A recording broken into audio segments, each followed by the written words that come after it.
Hello friends, welcome to கூப்பஸ் kitchen. இன்றைக்கி வீடியோவில் நம்ம என்ன ரெசிபி பார்க்க போகிறோம்னா, ரொம்ப அட்டகாசமான ஒரு ரெசிபி தான். வத்தக்குழம்பு தான். கல்யாண வீட்டில் எப்படி செய்வாங்களோ அந்த மாதிரி ஸ்டைலில் தான் இன்றைக்கி நம்ம வத்தக்குழம்பு செய்ய போகிறோம்.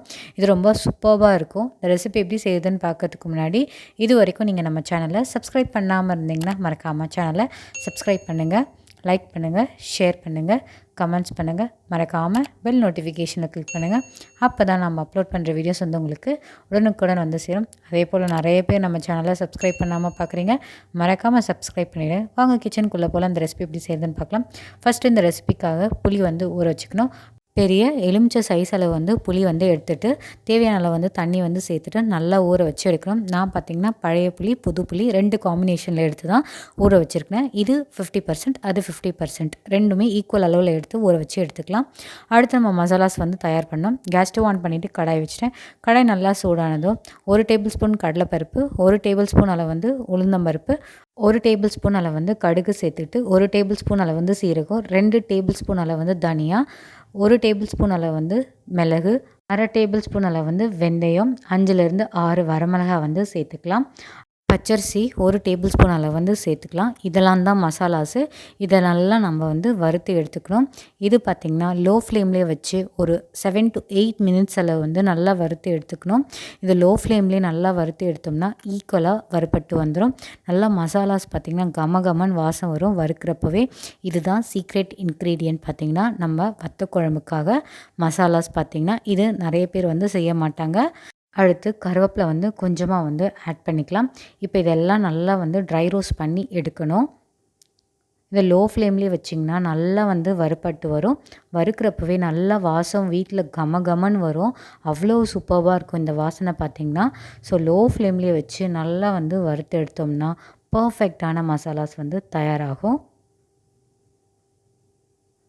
இப்போ ஆல்மோஸ்ட் நல்லா வறுப்பட்டு வந்துருச்சு. இது கரெக்டான ஸ்டேஜ். இப்போ நம்ம கேஸ் ஸ்டவ் ஆஃப் பண்ணிடலாம். ஆஃப் பண்ணிவிட்டு இதை நல்லா ஒரு பிளேட்டில் ட்ரான்ஸ்ஃபர் பண்ணிடலாம். இது நல்லா பார்த்திங்கன்னா ரூம் டெம்பரேச்சரில் ஆறி வரணும். நல்லா ஆறட்டும். ஆறின பிறகு இது மிக்சர் ஜாரில் போட்டு பொடி பண்ணி எடுக்கணும். இதை நல்லா ஆற விட்டுடலாம். ஓரமாக வச்சிடலாம். அடுத்து மிக்சர் ஜாரை எடுத்துக்கலாம். இந்த மிக்சர் ஜாரில் தக்காளியை அரைச்சி எடுத்துக்கணும். இந்த வத்தக்குழம்புக்கு தக்காளி அரிஞ்சு சேர்த்துக்க வேண்டாம்.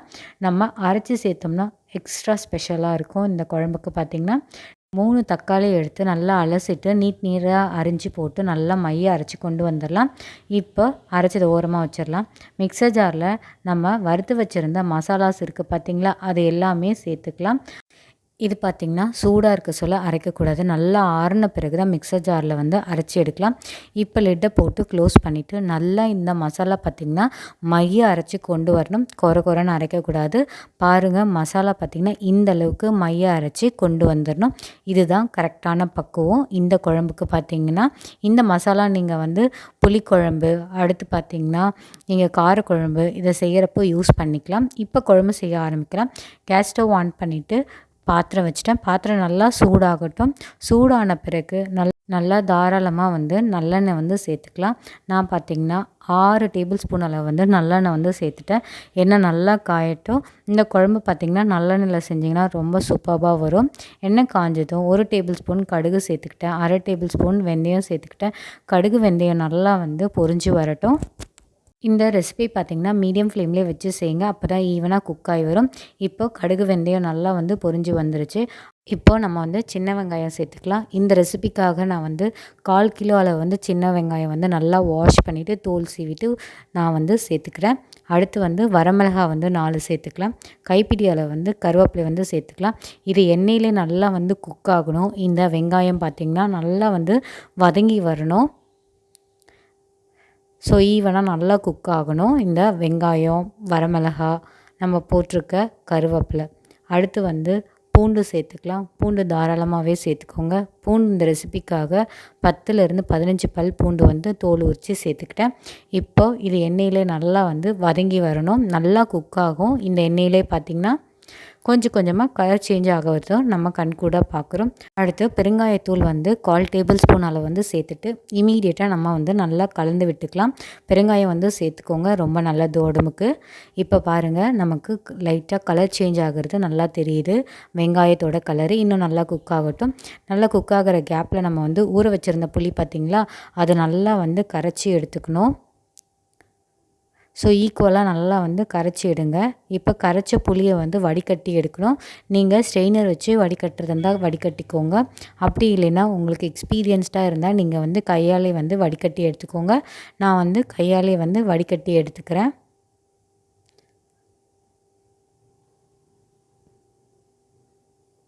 ஸோ நான் வந்து எல்லாமே கரைச்சிட்டு வடிகட்டி எடுத்தாச்சு. அவ்வளோதான். எனக்கு புளி தண்ணி பார்த்திங்கன்னா, நான் எக்ஸ்ட்ராவாக தண்ணிலாம் வந்து சேர்த்துக்கல. இந்த தண்ணியே எனக்கு வந்து போதுமான அளவு தான் இருந்தது. ஸோ இன்னொரு முறை வேணால் ஸ்ட்ரெயினரை வச்சு நீங்கள் வடிகட்டி எடுத்துக்கோங்க. நான் வந்து கையில் தான் வந்து வடிகட்டி எடுத்துக்கிறேன். இதில் இருக்க கசடெல்லாம் இருந்தால் நமக்கு வந்துடும். அதுக்காக தான் நம்ம வந்து வடிகட்டி எடுத்துக்கிறேன். அவ்வளோதான், புளி கரைசலும் நமக்கு வந்து தயாராகிடுச்சு. இப்போ இதை நம்ம வந்து ஓரமாக வச்சிடலாம். அடுத்து நம்ம வந்து குக் ஆகிட்டு இருந்தது பார்த்திங்களா, வெங்காயம், பூண்டு, வரமிளகா இதெல்லாம் நல்லா குக் ஆகிடுச்சு. இந்த டைமில் நம்ம வந்து அரைச்சி வச்சுருந்த தக்காளி பேஸ்ட்டை வந்து சேர்த்துட்டு இமீடியட்டாக நல்லா வந்து கலந்து விட்டுக்கலாம். இதனோட பச்சை வாசம் கம்ப்ளீட்டாக போகணும். நம்ம அரைச்சி ஊற்றின தக்காளியோட சாறு எல்லாம் நல்லா வந்து அப்சர்வ் ஆகிட்டு பச்சை வாசம் போகணும். பாருங்கள், நல்லா வேக ஆரம்பிச்சிருச்சு. இன்னும் கொஞ்சம் நல்லா வேகணும். நல்லா திக்கான கன்சிஸ்டன்சி ஆகணும் நம்ம தொக்கு பார்த்திங்கன்னா இந்த டைமில். இப்போ மஞ்சத்தூள் வந்து சேர்த்துக்கிறேன். 1/2 டேபிள் ஸ்பூன் அளவு வந்து மஞ்சத்தூள் வந்து சேர்த்துக்கோங்க. அடுத்து மிளகாத்தூள் வந்து சேர்த்துக்கிறேன். மிளகாத்தூள் பார்த்திங்கன்னா 2.25 டேபிள் ஸ்பூன் அளவு வந்து சேர்த்துருந்தேன். உங்கள் காரத்துக்கு தகுந்தா போல் நீங்கள் மிளகாத்தூள் வந்து சேர்த்துக்கோங்க. நான் வீட்டு குழம்பு மிளகாத்தூள் தான் சேர்த்துருக்கேன். அடுத்து கல்லுப்பு வந்து சேர்த்துக்கிறேன். உங்களுக்கு சுவைக்கு தகுந்தா போல் கல்லுப்பு வந்து சேர்த்துக்கோங்க. உங்களுக்கு குழம்பு மிளகாத்தூள் வந்து எப்படி செய்யணும்னு தெரியலனா நம்ம வீடியோ வந்து டீட்டெயில்டாக போட்டிருக்கோம் நம்ம சேனலில். நான் வந்து வீடியோட லிங்க் வந்து டிஸ்கிரிப்ஷனில் இருக்கும். நீங்கள் ஒரு டைம் வந்து ரெஃபர் பண்ணிக்கோங்க. மிளகாத்தூள் சேர்த்ததும் நல்லா வந்து வதக்கி விடணும். இது திக்கான கிரேவி ஆகணும். அப்போ தான் நமக்கு வந்து சூப்பராக வந்து வத்தக்குழம்பு வரும். இது வந்து நல்லா திக்காயிடுச்சு. அடுத்து நம்ம தயார் பண்ணி வச்சுருந்த புளி கரைசலை வந்து சேர்த்துக்கலாம். சேர்த்ததும் இமீடியட்டாக வந்து கலந்து விட்டுக்கலாம். புளி கரைசல் தண்ணி வந்து ஒன்றோட ஒன்றா நல்லா வந்து மிக்ஸ் பண்ணணும். அடுத்து நம்ம வந்து தண்ணி தான் வந்து சேர்க்க போகிறோம். தண்ணி பார்த்திங்கன்னா நான் 1.5 கிளாஸ் அளவு வந்து தண்ணி வந்து சேர்த்துக்கணும். தாராளமாக வந்து தண்ணி சேர்த்துக்கோங்க. நம்மளோட குழம்பு பார்த்திங்கன்னா நல்லா திக்கான கன்சிஸ்டன்சி ஆகிற வரைக்கும் கொதிக்க வச்சு எடுத்துக்க போகிறோம். ஸோ தண்ணி வந்து சேர்த்தாச்சு. சேர்த்ததும் நல்லா வந்து கலந்து விட்டுக்கலாம். இந்த டைமில் மட்டும் உப்பு காரெல்லாம் கரெக்டாக இருக்கான்னு செக் பண்ணிக்கோங்க. அப்படி கம்மியாக இருக்க மாதிரி இருந்தால் நீங்கள் வந்து சேர்த்துக்கோங்க. அடுத்து நம்ம வந்து தயார் பண்ணி வச்சுருந்தோம் பார்த்திங்களா மசாலாஸு, அதை வந்து 1.5 டேபிள் ஸ்பூன் அளவு வந்து சேர்த்துக்கோங்க. சேர்த்ததும் நல்லா வந்து கலந்து விடுங்க. இப்போ இந்த மசாலாஸ்லாம் சேர்த்து பார்த்திங்களா நல்லா கொதித்து வரணும். இந்த மசாலாஸ்லாம் வந்து சேர்த்தது கொதித்து வந்து நல்லா திக்கான கன்சிஸ்டன்சி ஆகிற வரைக்கும் நம்ம வத்தக்குழம்பு வந்து செஞ்சு எடுக்க போகிறோம். நல்லா கலந்து விட்டாச்சு. கொஞ்சம் கொஞ்சமாக கொதிக்க வருது. இந்த டைமில் வந்து நம்ம வெல்லம் சேர்த்துக்கலாம். வெல்லம் பார்த்திங்கன்னா அந்த புளிப்பு காரத்தை பேலன்ஸ் பண்ணி கொடுக்கும். அதனால் 1/2 டேபிள் ஸ்பூன் அளவு வந்து கெட்டி வெல்லம் சேர்த்துட்டு நல்லா வந்து கலந்து விடுறேன். கலந்து விட்டாச்சு. இப்போ நல்லா இது வந்து கொதித்து வரணும். இப்போ நம்ம வந்து லிட்டை போட்டு க்ளோஸ் பண்ணி நல்லா வந்து கொதித்து வர வரைக்கும் வெயிட் பண்ணுவோம். ஒரு சிலர் வந்து குழம்பு வந்து தண்ணியாக இருந்தால் ஓகே, எனக்கு திக்காக வேணாலும் நம்ம திக்காக தான் செய்ய போகிறோம் இன்றைக்கி. அடுத்து நம்ம இன்னொரு ஸ்டவ்வில் வந்து கடாய் வச்சுட்டோம். கடாய் நல்லா சூடான பிறகு நம்ம நல்லெண்ணெய் வந்து சேர்த்துக்கிறோம். 3 டேபிள் ஸ்பூன் அளவு வந்து நல்லெண்ணெய் சேர்த்துட்டு நல்லா காயட்டும்.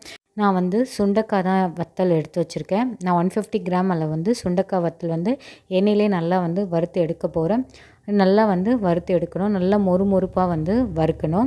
ஸோ லோ ஃப்ளேம்லேயே வச்சு இந்த சுண்டைக்காய் வத்தல் வந்து வறுத்து எடுத்துக்கலாம். ஸோ இந்த ரெசிபிக்கான ஹைலைட்டானதே இந்த வந்து சுண்டைக்காய் தான். இதுதான் நம்ம வந்து வத்த குழம்புன்னு வந்து சொல்கிறோம், இந்த சுண்டைக்காய் போடுறதுனால தான். இப்போ பாருங்கள், நல்லா வந்து வறுபட்டு வந்துருச்சு இந்த சுண்டைக்காய். இன்னும் நல்லா வந்து ரோஸ்ட் ஆகணும்.